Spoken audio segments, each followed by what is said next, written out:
و اینجاست نتیجه 20 سال زحمت، 20 سال تلاش، 20 سال شکست، 20 ساله که فکر میکردم اصلاً به جایگاهی نمیرسم. شبهایی که با تمام ناامیدی سپری کردم، شبهایی که به شوق خوابیدم چون نتیجه زحمات میگرفتم. و اینجا همان 20 سال زحمت است. وقتی که برش فکر میکنم با خود میاندیشم پروانه چی روزهایی را گذراندی، به خاطر یک امتحان شب بیداری کردی، زحمت کشیدی، تلاش کردی و وقتی نتیجهش گرفتی یک شب از ترسه که مبادا فردا در امتحان ناکام شوی درس خواندی بیدار بودی و یک شب از شوق چون نتیجه عالی گرفتی خوش بودی، خوابت نمی. همه اینها را که میبینم با خود میاندیشم واقعا عمر چی زود میگذره، عمر چی زود تمام میشه. ای کاش تمام عمر خود همگی ما صرف درس خواندن کنیم، صرف این کنیم که و ما مهم نباشه دیگر در مورد ما چی میگه، از کجا شروع میکنیم، از کدام سطح طبقه هستیم در زندگی. مهمی است که تلاش کنیم، زحمت بکشیم. وقتی فقیر به دنیا میاییم این اشتباه ما نیست، ولی وقتی که فقیر از دنیا میریم هیچ دستاوردی نداشته باشیم در زندگی این جای افسوس است. وقتی که مسیرت درست باشد نه از بی‌مهری آدم ها دلت میگیرد و نه با کنایه ها و طعنه هایشان ناامید میشی، چون میفهمی اکثر آدم ها خصلتشان است که از تماشای سقوط دیگران بیشتر لذت ببرند تا دیدن پروازشان. سلام و درود نثار همه بزرگوارانی که همین لحظه ویدیو را تماشا میکنند. امیدوار هستم زندگی به کام دلتان باشه و همیشه شاد و خرم در خانه گرم خانه و دیدن باشید. و ثانیاً سپاسگزار هستم از تمام پیام ها و کامنت های زیبای شما و از پدران و مادرانی که مستقیما همراه من به تماس شدن و مرا تشویق کردن و چینل ما را تبریکی دادن. سپاسگزار هستم از همگیتان. انشاءالله که این محبت ها و تشویق های شما را بتانم با موفقیتم جبران کنم در این عرصه. و بیشترین کامنت هایی که ما دریافت کردیم و همچنین بیشترین پیام هایی که البته دریافت کردیم در تیک تاک و اینستاگرام راجع به تحصیلاتم بود که بیشترتون سوال کرده بودین که ما مکتب در کجا آغاز کردیم، کدام سال آغاز کردیم، همچنان آیا مکتب ما به پایان رساندیم یا خیر و از مکتب با درجه عالی کامیاب شدیم، یعنی اول نمره عمومی بودم یا هم خیر و همچنان دانشگاه رفتیم یا نرفتیم. این سوالاتی بوده که شما بزرگواران پرسیده بودید. خواستم همگیشه در قالب یک ویدیو برای شما بگویم که من مکتب شروع کردم از کدام سال و یعنی تمام معلومات تحصیلی من براتون ارائه میکنم تا همین لحظه که من با شما به صحبت هستم. تمام معلومات ارائه میدم و همچنان اکثریت شما بزرگواران پرسیده بودین راجع به پدرجان و مادرجان که پدرم تا صنف 9 مکتب خوانده، بعد ادامه نداده نظر به اون مشکلاتی که داشت و مادرجانم اصلا درس نخوانده، ولی همیشه تلاش کردن که ما و خواهر و برادرم بتونیم درس بخوانیم، بتونیم به آرزوهای خود برسیم. و به نظر شخصی من انسان همیشه منتظر از این نباشه که در یک خانواده متولد شده باشه که پدرشون 100% دکتر، انجینیر، معلم، وکیل، وزیر باشه یا هم غیره و یا هم شرایط مالیش خوب باشه. نه، انسان‌های موفق از جای شروع میکنن که صفر باشه، از نیستی شروع میکنن. اکثر افرادی که بهانه جویی میکنن و دنبال بهانه هستن، فقط گفتنی ما ای است که آموختن علم بر هر مرد و زن فرض است. فرق نمیکنه که چند سال ماست، ولی ای که ما شروع میکنیم اینی اوج خوشبختی است. اکثریت دانش آموزانی که در اکادمی درس میخوانند سنشان بزرگ است، بزرگتر از من هستند، حتی شاید هم سند پدرجان و مادرجان، ولی من برشان افتخار میکنم که میاین درس شروع کردن، درس میخوانند و انشاءالله روزی که تمام کردن درس خدا نه، باز ما بر شما همه قسم یک ویدیو آماده میسازیم و امو دستاوردهایش بر شما هم شریک میسازیم. و گفتنی ما به تمام دختر خانم ها و خانم هایی که همین لحظه ویدیو رو تماشا میکنن ای است که همیشه به یاد داشته باشید وقتی پروانه از هیچ ساخت، شما هم میتونید. شما از من زیباتر هستین، شما از من با فهمتر هستین، شما از من کرده با سوادتر هستین، شما در کل بهترین هستین. پس اگر من در هیچ نتونستم، شما میتونین 100%. پس بهانه ها را کنار بگذاریم، در زندگی همیشه استاد تغییر باشیم، نه قربانی تقدیر بر دیگران. و جا داره بگویم که دختر موفق، خانم موفق کسی است که خودش تلاش میکنه با آرزوها و خواسته های خود برسه، نه این که منتظر باشه یک فرد اجنبی یا هم آشنا بیایه و ایره به آرزوهایش برسانه. پس خودت تلاش. و همچنان امیدوار هستم که تمام سوالاتی که راجع به زندگی تحصیلی ما در ذهنتان دارین حل شود. ویدیو را بیننده باشید. و همی 12 سال مکتبه ما به 2 مکتب رفتیم، خواندیم و تمام کردیم که حالا میتونم از ابتدا. اولین مکتبم که بود مکتب سید اسماعیل بلخی که صنف اول ما سال 1385 بود که همون سال 2006 میشه. در سال 2006 من مکتب شروع کردم که تنها درسم در صنف اولی بود که مبادا استاد بالای تخته مرا بخواه و من املا یاد نداشته باشم. تلاشی که کردم، البته صنف اول بودم دیگه، 4 ماه دوم شدم و سالانه اول. بعدش صنف 2 رسیدم. صنف 2 لایق تر شدم و همچنان برای ما درجه تعیین میشد در صنف 2 هم که در اسماعیل بلخی خواندم. صنف 2 را هم مکتب سید اسماعیل بلخی و اینجا هم اول نمره و دوم نمره شد. صنف 2. صنف سوم پارچه ندارم به خاطر که مکتب جدیدی که رفتم پارچه ما گرفتن و آخرین سالم بود که در سید اسماعیل بلخی ما درس خواندم. بعدش اسماعیل بلخی چون از اول مربوط به بچه ها بود، باز مکتب دخترها تغییر کرد، رفتم مکتب جدید. اولین بار بود که من تقدیرنامه گرفته بودم، تشویق شده بودم از طرف مکتبم، چون شاگرد ممتاز هم تعیین شدم و همچنان اول نمره عمومی بودم. در بین البته بین صنفای سوم اول نمره عمومی بودم.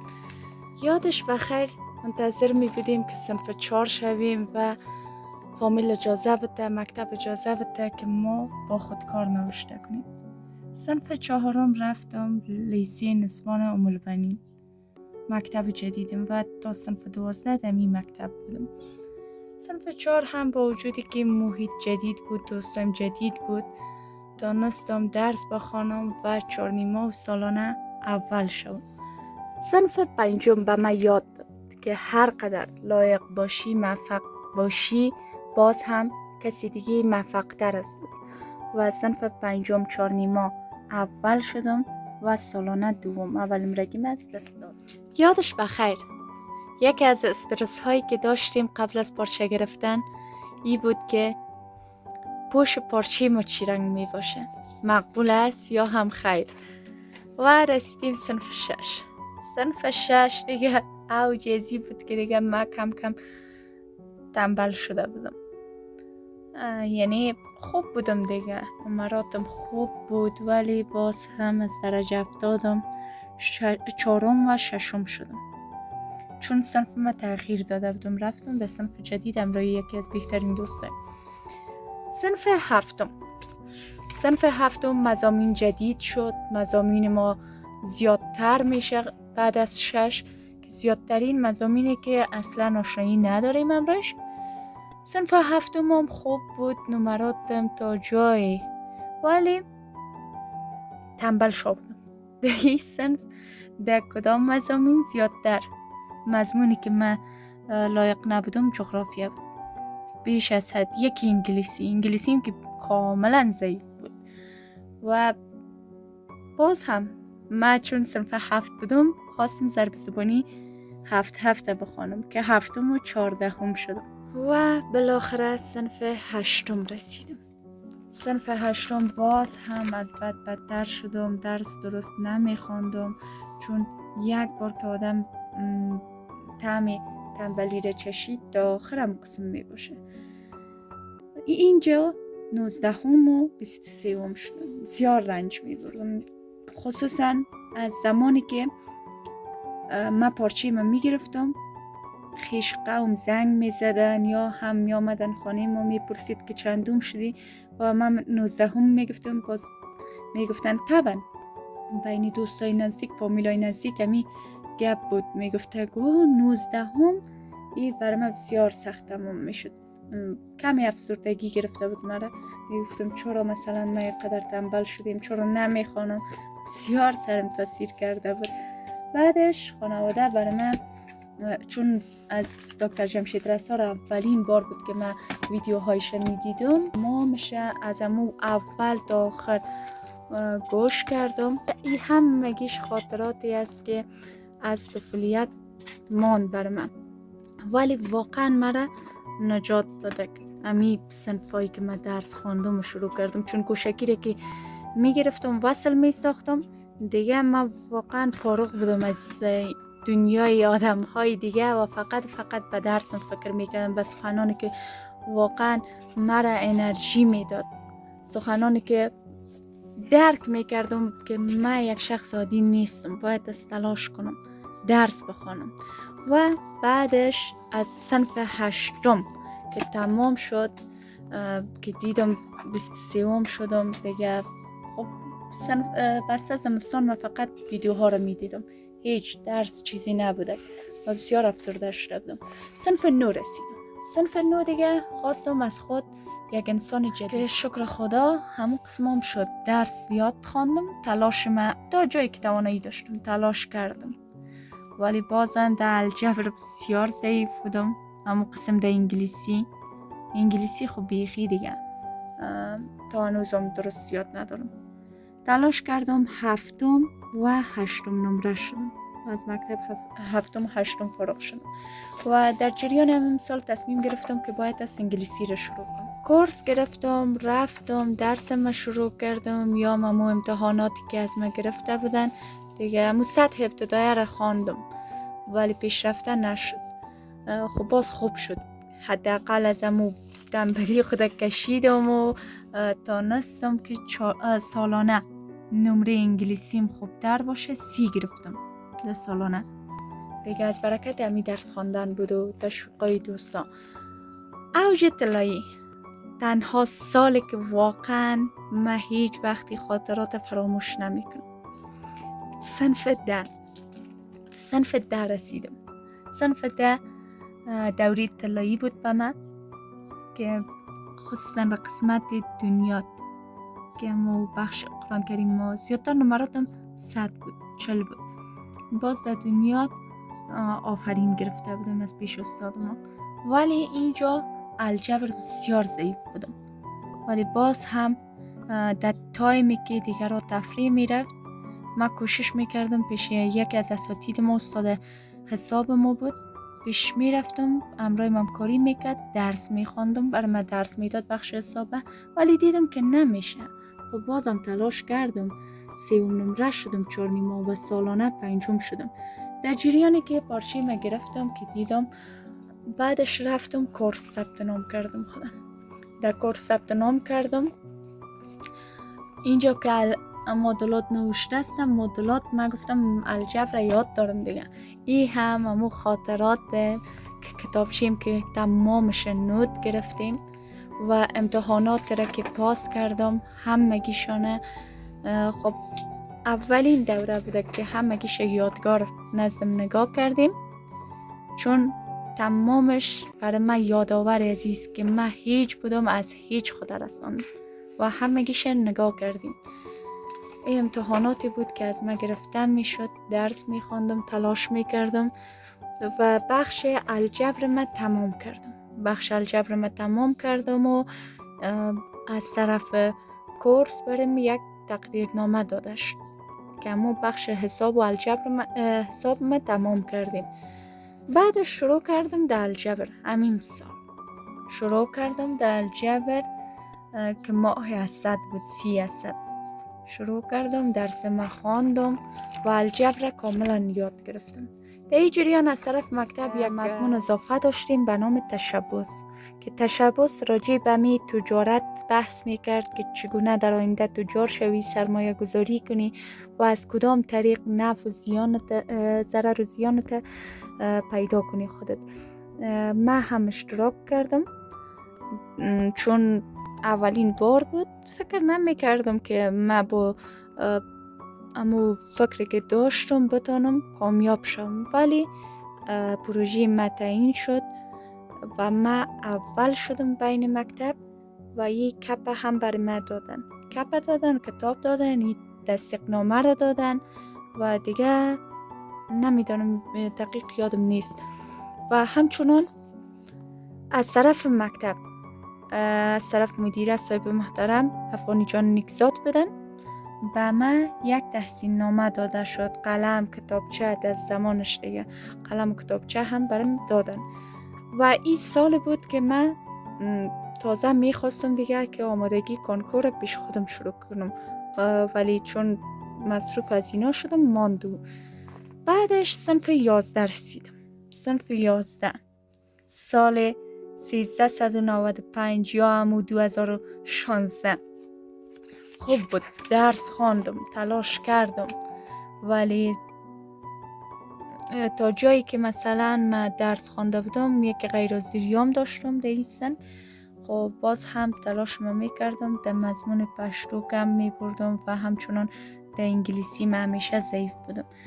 باز هم 6 و 5 نمره شدم، چون در این سال من زیادتر فوکسم سر ازی بود که من بتانم کامیاب شوم در فهنتون و همیشه برام تقسیم اوقات جور میکردم. فکر میکردم که هر هفته من تقسیم اوقات داشتم، قسمی جور میکردم، میخواندم درسای من، باز میفتم خوب است بعد از چگونه است. در سال 1395 صنف 11 بودم و در این جریان گفتم باید است که من ریاضی ما تقویت ببخشم. رفتم شروع کردم مدلاتم که خوب بود. درسای ما که میخواندم رضایت بخش بودم دیگه من خودم. و صنف 11 هم باز هم در مضمون تشبث ما اشتراک کردم، چون اول نمره پارسال بودم باید باز اشتراک میکردم. باز هم اشتراک کردم بین 2 مکتب. فکر کنم کامیاب شدم. 2 مکتب که هم سطح ما بودک اشتراک کرده بودیم که من به اینجا 2 نمره شدم. اولی را از دادم 2 شدم و به من این کپ وسطی را دادن. سال صنف 10 و صنف 11 ای کپ به من دادن که گرفتم و همچنان رسیدیم به صنف 12 هم. صنف 12 دیگه تلاشم بیشتر میکردم، چون باید من در کنار ازی که درس بخوانم باید است به خاطر امتحان کنکورم تلاش میکردم. و صنف 12 هم آخرین سال ما در مکتب که خوب بود، ولی غیر حاضری های من زیاد بود، چون من اکثر در خانه میشتم درس میخواندم. به خاطر ازی که من باید از 100% در امتحان کنکور کامیاب شوم. و این کتابچه ایرام که میبینین یالت رسیده، این تمامش تقسیم اوقات بود که من تقسیم اوقات بر خود جور میکردم که باید کدام مضامین بخونم. اینجا میبینین که هندسه است، نماز، چای، چیزا همگیش. کیمیا میخوندم و مضامین اجتماعی من میخوندم که همگی از اینا را مطابق با مو روال پیش برده بودم و به خاطر که فکر میکردم که باید دست من در کنکور کامیاب شوم. طب مالجوی را نمراتش گرفته بودم، استوماتولوژی، حقوق، فارمسی و ژورنالیسم که نمرات بسیار بلند بود و من پیش خود هر بار که فکر میکردم میگفتم نخواد بتانم. ولی باز هم درس من ادامه دادم، خواندم. صنف 12 دیگه 6 و 8 نمره شدم. بعضی دوستایی که گفته بودن که چندم نمره فارغ شدی از مکتب، ما 8 فارغ شدیم که امیدوار هستم سوالتان حل شده باشه. و صنف 12 باز هم مضمون تشبث داشتیم. ما تلاش کردم، زحمت کشیدم و ای بار کپ 3 که میبینین ایره به دست آوردم. صنف 10 11 12 به می ترتیب من ای کپ به دست آوردم، چون ای بار بین چند مکتب من کامیاب شدم در دوم. و اینجا 12 سال مکتب تمام شد. 12 سال خاطره، 12 سال تلاش، 12 سال زحمت بالاخره به پایان رسید و ما فارغ شدیم. و بعد از صنف 12 رفتم امتحان کنکور دادم بدون از اینکه آمادگی بخوانم. رفتم امتحان کنکور دادم و تقریبا 5 یا 6 ماه باید ما منتظر می بودیم تا نتیجه ما معلوم می شد. ولی من در این جریان رفتم نمرات 3 ساله ما گرفتم و در یک از این انستیتوت ها که به نام تکنولوژی افغان یاد میشه رفتم امتحان کنکور باز دادم. فقط 2 رشته داشت، یکی بخش ساختمان، انجینیری ساختمان و دیگه کامپیوتر ساینس. در کامپیوتر ساینس کامیاب شدم. باز فامیل گفت منتظر نتیجه باش. نتیجیم که آمد من 220 نمره گرفته بودم، در انرژی و آب کامیاب شدم.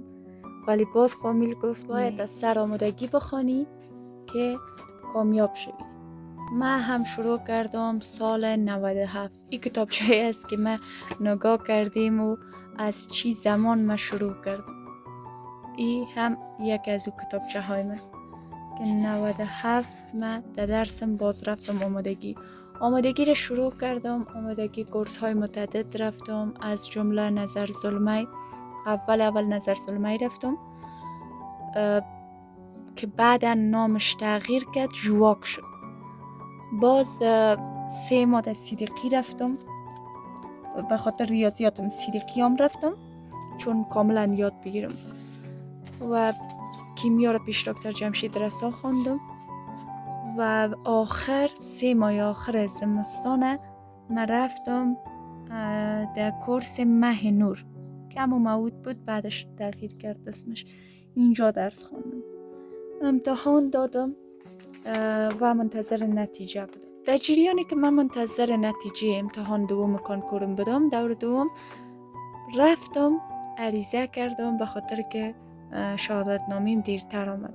رفتم عریضه کردم در سال 1398 چون 2 سال شده بود و بالاخره تانستم که بعد از تلاشای زیاد شهادت نامیم بگیرم. اگر نمی گرفتم شاید 3 سال یا 4 سال طول می کشید، ولی من برش نیاز داشتم. رفتم شهادت نامیم به دست آوردم و بعدش نتیجه کنکورم معلوم شد که با 260 نمره من در نیمه عالی کامیاب شدم. به خاطر که نمرات من خوب بود ولی انتخابایم بلند بود. انتخابایم طب معالجوی، استوماتولوژی، انجینیری سیول، حقوق و همچنان ادبیات گرفته بودم، ادبیات آلمانی. ولی نشد، کامیاب نشدم. نیمه عالی گفت هر رشته‌ای که بخوانی میشه. باز من فامیل گفتم چون زیاد ناراحت بودم. فامیلم بعدش گفت هر جایی که خودت دوست داری، چون مطلب زیادتر دوست داشتم. فامیل گفت هر جایی که میری برو شروع کن. و بالاخره رفتم انستیتوت علوم صحی فارابی، پروتز دندان شروع کردم نیمه عالی، چون تمام بخشای طبی نیمه عالی بود به جز از قابلگی. و من هم به این امید شروع کردم که روز بتونم تحصیلات ما عالی بسازم. بعد سمستر اول شروع کردم به کار عملی و توانستم که کار عملی ما پیش ببرم و در کنارش تطبیقات ما هم شروع کردم. کار عملی ما یاد گرفتم و رفتم به حیث اسیستانت دکتر یا هممون دستیار دکتر در چندین شفاخانه کار کردم، از جمله شفاخانه علی سینا، طلوع صحت، المهدوی. در این شفاخانه کار کردم و قبل از شروع نظام جدید فقط 1 ماه مانده بود که سند ما بگیرم و تحصیلات عالی ما شروع کنم. ولی نظام تغییر کرد، قسمت یاری نکرد و بعد از تغییر نظام ما 4 یا 3 ماه بعد از تغییر نظام پس دوباره شروع کردم درس های آنلاین و من درس خواندم، درس دادم در آموزشگاه های مختلف، در اکادمی های مختلف و حتی دانشگاه آنلاین دختران افغان درس دادن شروع کردم که تا هنوز جریان داره. ولی همچنان خودم هم در کنار درس دادن رفتم دانشگاه آنلاین شروع کردم که فعلا سمستر 8 هستم. با وجودی که من 1 سال از درس دوری کردم ولی باز درس های ما شروع کردم و حالا سمستر 4 هستم در دانشگاه آنلاین زن، بخش استوماتولوژی را میخوانم و آن ده از خواهرانم که میخواین که شروع کنن فرق نمیکنن که از کدام کشور هستن، در کجا هستن، فقط افغان باشن و در دانشگاه آنلاین زن ثبت نام کنن که من هم همونجا هستم و درس میخوانم، سمستر 4 هستم. و بعد از 4 سال تلاش، درس دادن، زحمت کشیدن در اینستیتوت ها، دانشگاه و همچنان اکادمی ها و آموزشگاه های مختلف خواستم برای خودم کار کنم، کم باشه ولی نام خودم یاد شه و مردم خودم زیادتر دعا کنن. و من اکادمی ساختم به نام خودم، اکادمی آنلاین پروانه، که با استقبال زیاد روبرو شدم و بعد از که نزدیک به 1 سال میشه از اکادمی تصمیم گرفتم که همچنان در کنار ازی که بخشای دیگه بخشا هم مگیش صنفای ما با پول است، فیسبار است، خواستم که یک ابتکار کنم به آن ده از دختران، مادران، پدران و برادرانی که دوست دارن زبان دری را بیاموزن و من در یوتیوب کاملا رایگان برشان تدریس شروع میکنم دری و ریاضی را.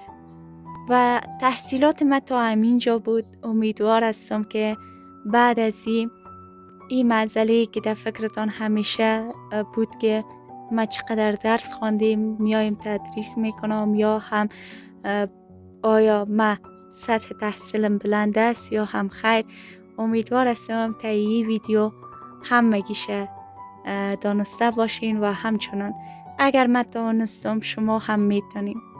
من با تمام مشقاتی که شروع کردم ختمشم کردم، ولی شما تلاش کنین که بهترین باشین. من اول نمره عمومی فارغ نشدم، من در دانشگاه خوب و عالی نرفتم، درس نخواندم، ولی عزم قوی داشتم. با وجود تمام شکست ها بازم به خاطر هموطنان خود قوی میگیرم. و کسانی که منتظر شروع صنف های یوتیوب ما هستن، شما هم منتظر باشین. ویدیوی بعدی 100% تاریخش تعیین میکنم براتون که چه زمان صنف ها شروع میشه و همچنان من از دعاهایتان فراموش نکنین. موفق و کامگار باشین، در زندگیتان استاد تغییر باشین، نه قربانی تقدیر.